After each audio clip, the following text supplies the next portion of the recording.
English mystery के इस channel पे आज हम करने वाले हैं इंडियन सिलेक्शन एंड कल्चर के ऑब्जेक्टिव प्रश्नों को। यानी आज हम 31 से लेकर 50 तक यानी 20 ऑब्जेक्टिव प्रश्नों को देखेंगे। इससे पहले हम लोगों ने 30 ऑब्जेक्टिव प्रश्नों को देख चुके हैं। यदि आप नहीं देखे हैं तो इसका जो लिंक है वो आपको डिस्क्रिप्शन बॉक्स में मिल जाएगा, वहाँ से आप उस वीडियो को देख सकते हैं। तो आइए आज का हम क्लास जो है वो शुरू करते हैं।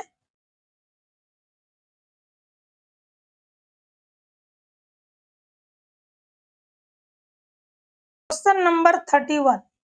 The people of Europe learn their lesson from the writing of the man of dash. यानी यूरोप के जो लोग हैं वो अपना सबक लेते हैं कहाँ के मनुष्यों के लेखन से। यानी यह जो लेसन है वो इंडियन सिलेक्शन एंड कल्चर जो कि महात्मा गांधी के द्वारा लिखा गया लेसन है, उसी का यह प्रश्न है। तो आपके सामने 4 ऑप्शन दिए गए हैं।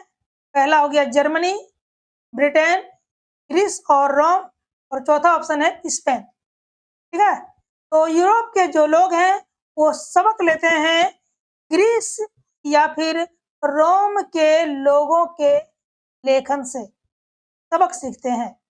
ऑप्शन नंबर सी हमारा हो गया राइट आंसर। आइए क्वेश्चन नंबर देखते हैं next 32। Wealth and luxuries do not make a dash happy. यानी धन और विलासिता जो है वह खुशी नहीं दे सकती है। बर्ड को, मैन को, काऊ को या फिर डॉग को। यानी इसे खुश नहीं कर सकती है धन या फिर विलासिता। तो इसका जो राइट आंसर है वो होगा ऑप्शन नंबर बी यानी मैन। मनुष्य को कभी खुश नहीं कर सकती है। फिर आप सोचेंगे सर धन पाकर तो हर इंसान जो है वो खुश हो जाता है, फिर आप कैसे बोलते हैं कि मनुष्य खुश नहीं होगा। यदि धन मिलने से अगर हमें खुशी मिलती है तो हमें रोज प्रतिदिन जो है खुश रहना चाहिए, लेकिन जिस दिन हमें धन मिलता है सिर्फ उसी दिन हमें खुशी मिलती है और उसके बाद धीरे धीरे वो जो खुशी है कम होती चली जाती है। आइए क्वेश्चन नंबर देखते हैं 33। Gandhi ji wrote different articles for dash. The Hindu, the times of India, तीसरा ऑप्शन है द ब्लिट्ज और चौथा ऑप्शन है यंग इंडिया। यानी गांधी जी ने अनेक लेख जो है लिखे, किसके लिए? तो यंग इंडिया के लिए उन्होंने कई लेख लिखे। यानी युवा भारत, इसके लिए उन्होंने कई लेख लिखे थे। आइए क्वेश्चन नंबर देखते हैं next 34। Dash is known as the father of a nation और बापू। यानी किसे राष्ट्रपिता या फिर बापू के रूप में जाना जाता है? महात्मा गांधी, जवाहरलाल नेहरू, सरदार पटेल या लाल बहादुर शास्त्री। इसका आंसर जो है आप बिल्कुल बता सकते हैं। इसका जो राइट आंसर है वो होगा option number A Gandhi ji. यानी गांधी जी को बापू या फिर राष्ट्रपिता के रूप में जो हम लोग जानते हैं। चलिए क्वेश्चन नंबर देखते हैं 35। My experiment with truth was written by dash. यानी सत्य के साथ मेरा प्रयोग, यह बुक नेम है और ये जो बुक है वो किसके द्वारा लिखा गया था? पहला ऑप्शन है मौलाना अब्दुल कलाम, दूसरा ऑप्शन है पंडित जवाहरलाल नेहरू, सॉरी यहाँ पे कुछ मिसप्रिंट हुआ है, तीसरा ऑप्शन है सरदार पटेल और चौथा ऑप्शन है महात्मा गांधी। इसका जो राइट आंसर है वो हो जाएगा महात्मा गांधी के द्वारा लिखी गई जो बुक थी, इसका नाम था my experiment with truth. Okay, चलिए क्वेश्चन नंबर देखेंगे 36। Gandhi ji says nothing can equal the seeds sown by our dash. यानी गांधी जी कहते हैं कि किसके द्वारा बोए गए बीज के बराबर कुछ भी नहीं हो सकता। पहला ऑप्शन पॉलिटिशियंस, दूसरा ऑप्शन सन्स, तीसरा ऑप्शन एंसेस्टर्स और चौथा ऑप्शन फार्मर्स। तो इस प्रश्न का जो राइट ऑप्शन होगा वो होगा ऑप्शन नंबर सी, एंसेस्टर। यानी हमारे पूर्वजों के द्वारा बोए गए बीज के बराबर कुछ भी नहीं हो सकता, ये गांधी जी कहते हैं। आइए क्वेश्चन नंबर देखेंगे 37। The more we indulge in our passions, the more unbridled they become, is from S। यानी ये जो लाइन है वह किस लेसन से लिया गया है? I have a dream, India through a travel, I the artist या इंडियन सिविलाइजेशन एंड कल्चर। तो यह लाइन जो है इंडियन सिविलाइजेशन एंड कल्चर से लिया गया है। ठीक है, आइए क्वेश्चन नंबर देखते हैं 38। The common people lived independently and enjoyed as home rule, king rule, British rule या फिर मुगल रूल। यानी जो आम आदमी थे वह स्वतंत्र रूप से इंजॉय करते थे और रहते थे। कहाँ रहते थे? तो हो गया यहाँ पे होम रूल। ठीक है, यानी वह स्वतंत्र रूप से रहते थे और स्वराज्य को एंजॉय करते थे। ठीक है, आइए क्वेश्चन नंबर 39 देखते हैं। Civilization points out to man dash. तो सभ्यता मनुष्य को क्या दिखलाती है, क्या संकेत करती है? हाउ टू मेक मनी, पैसे कैसे बनाया जाए, how to win the enemy, शत्रुओं पर कैसे जीत हासिल की जाए, द पैथ ऑफ ड्यूटी, कर्तव्य के रास्ता को, या द वे ऑफ लिविंग, रहने के तरीके। इसका राइट आंसर होगा option number C, the path of duty. यानी कर्तव्य का रास्ता दिखाने का काम करती है सिविलाइजेशन, यानी कि सभ्यता। ठीक है, आइए क्वेश्चन नंबर देखते हैं 40। The observe morality is to attain mastery over dash. यानी नैतिकता का पालन करना किसके ऊपर महारत हासिल करने के बराबर है? पहला ऑप्शन इकोनॉमिक ग्रोथ, दूसरा ऑप्शन पॉलिटिकल एबिलिटी, तीसरा ऑप्शन माइंड्स एंड पैशंस और चौथा ऑप्शन आर्ट। तो 4 ऑप्शन आपके सामने दिए गए हैं। तो पहले आप लेसन को पढ़िए, फिर आप प्रत्येक क्वेश्चन को समझ भी पाएंगे और उसका आंसर दे भी पाएंगे। लेकिन जरूरी है लेसन को सही ढंग से पढ़ना। तो इसका जो राइट आंसर है वो हो जाएगा option number C, mind and passion. यानी अपने दिमाग पर, अपने जुनून पर जो है वो महारत हासिल करने के बराबर। The mind is a restless bird which always remains dash. यानी दिमाग एक बेचैन पक्षी है जो हमेशा रहता है हंग्री, भूखा रहता है, अनसेटिस्फाइड, असंतुष्ट रहता है, थ्रस्टी, प्यासा रहता है, सिक या बीमार रहता है। ठीक है, इसका जो राइट आंसर होगा वो ऑप्शन नंबर हो जाएगा बी, अनसेटिस्फाइड, यानी असंतुष्ट। यानी हमारा जो दिमाग है वो एक बेचैन पक्षी है। क्यों?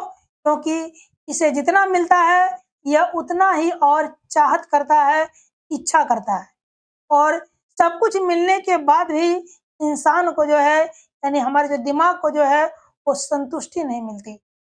फिर भी हम कुछ ना कुछ अपनी इच्छाएं जो है वो बना लेते हैं, कुछ पाना चाहते हैं।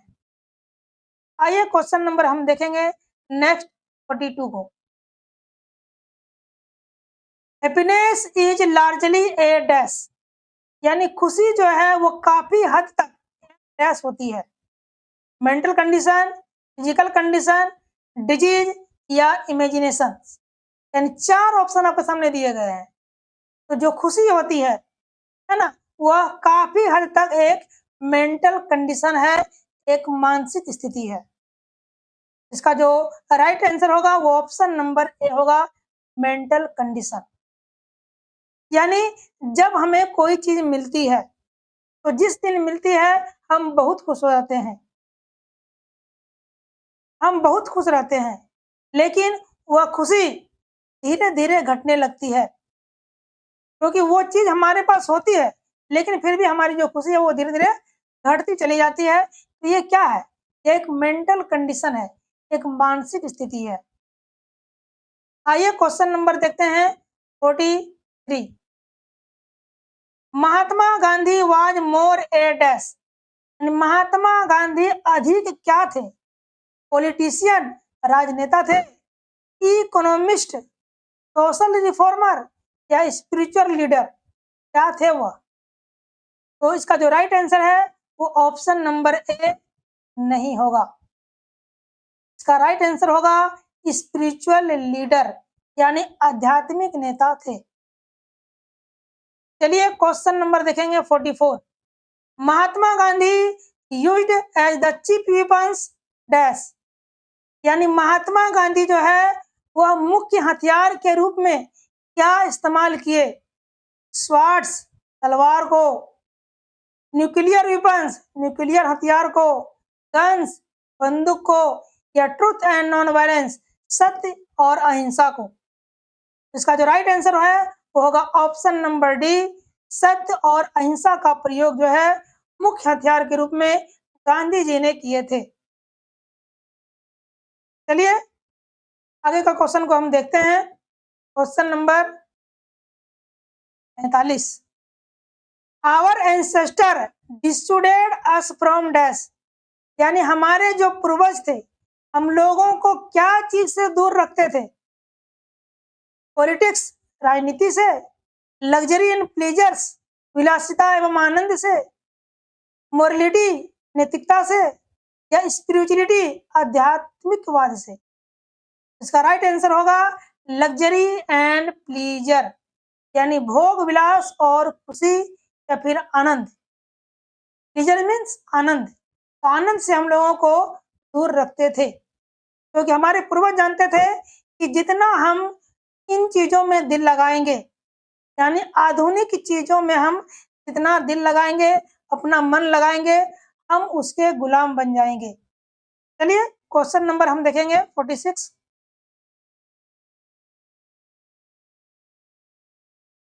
People in ancient days were satisfied with dash। ठीक है, इस क्वेश्चन में क्या कहा जा रहा है? ठीक है, तो सबसे पहले आपको क्वेश्चन समझ में आना चाहिए, क्वेश्चन में पूछा क्या जा रहा है, और इसके लिए आपको वर्ड पावर बढ़ाना होगा, अपना वोकेबलरी जो है वो बिल्ड करना होगा, और साथ ही साथ ग्रामर को भी समझना होगा।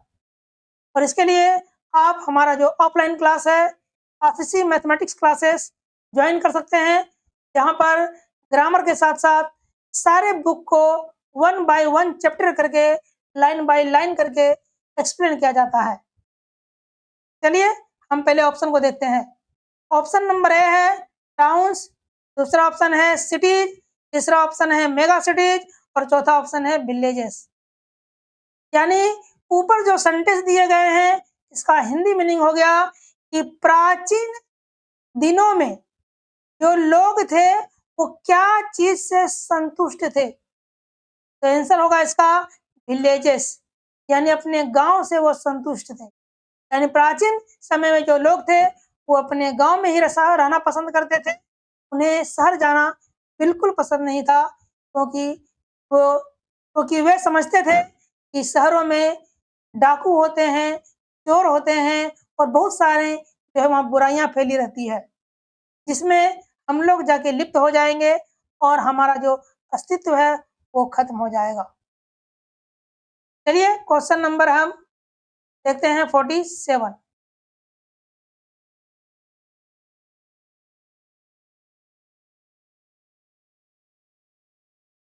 है our forefathers so that kings and their swords were inferior to dash।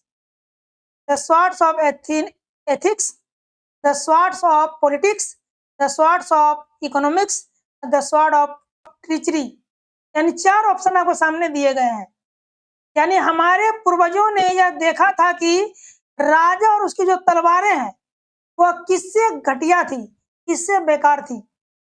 इसका ऑप्शन नंबर ए हमारा हो जाएगा right answer, the swords of ethics, यानी नैतिकता की तलवारों के आगे जो है वो बेकार थी, घटिया थी। चलिए क्वेश्चन नंबर देखते हैं 48। In ancient days the common people follow dash, यानी प्राचीन समय में, प्राचीन दिनों में जो आम आदमी थे वह किसका अनुसरण करते थे, क्या चीज को फॉलो करते थे। बिजनेस को फॉलो करते थे, एग्रीकल्चर को फॉलो करते थे, इंडस्ट्री को फॉलो करते थे, या पॉलिटिक्स को फॉलो करते थे। इसका राइट आंसर हो जाएगा ऑप्शन नंबर बी एग्रीकल्चर, यानी अपने कृषि को फॉलो करते थे। यानी प्राचीन समय में जो आम आदमी है उन्हें खेती बाड़ी करना जो है पसंद था, वो खेती से ही अपना जो है जीवन यापन किया करते थे। चलिए क्वेश्चन नंबर 49 देखते हैं। क्वेश्चन में 49 कहता है कि modern civilization is the worship of dash, यानी आधुनिक सभ्यता जो है वो किसकी पूजा है। वर्शिप, वर्शिप का मतलब पूजा, किसकी पूजा है। Material, ethics, brotherhood, equality. ठीक है, तो किसकी पूजा है। इसका राइट आंसर हो जाएगा मटेरियल, यानी भौतिक चीजों की पूजा है। यानी आज की जो सभ्यता है वो भौतिक चीजों की जो है वह पूजा करती है। ठीक है, और यह जो है गांधी जी कहते हैं। आइए क्वेश्चन नंबर देखते हैं 50। क्वेश्चन नंबर 50 कहता है the tendency of Indian civilization is to elevate dash, यानी भारतीय सभ्यता की प्रवृत्ति है क्या चीज को विकसित करना, क्या चीज को बढ़ाना। पहला ऑप्शन है इमोरलिटी, दूसरा ऑप्शन है फर्टिलिटी, तीसरा ऑप्शन है मोरल बिंग, और चौथा ऑप्शन है डिसऑनेस्टी। ठीक है, तो क्या चीज को वो बढ़ावा देती है, क्या चीज को वो विकसित करती है। तो ऑप्शन नंबर सी होगा मोरल बिंग, यानी वो नैतिकता को बढ़ावा देती है, नैतिकता का जो है वो पालन करती है। चलिए 50 क्वेश्चन हम लोगों ने जो है कर चुके हैं इस लेसन का। अब आगे आने वाले वीडियो में हम नेक्स्ट लेसन के ऑब्जेक्टिव प्रश्नों को करेंगे। जाते जाते आपके लिए एक प्रश्न जो है छोड़ते जा रहे हैं और इसका आंसर आप कमेंट बॉक्स में दें, और फिर हम इसी चैनल पर आपको उस प्रश्न का आंसर जो है बताएंगे। तो आपके लिए प्रश्न हमारा रहेगा इसी लेसन का। तो क्वेश्चन नंबर यहाँ वो कर लेते हैं 51।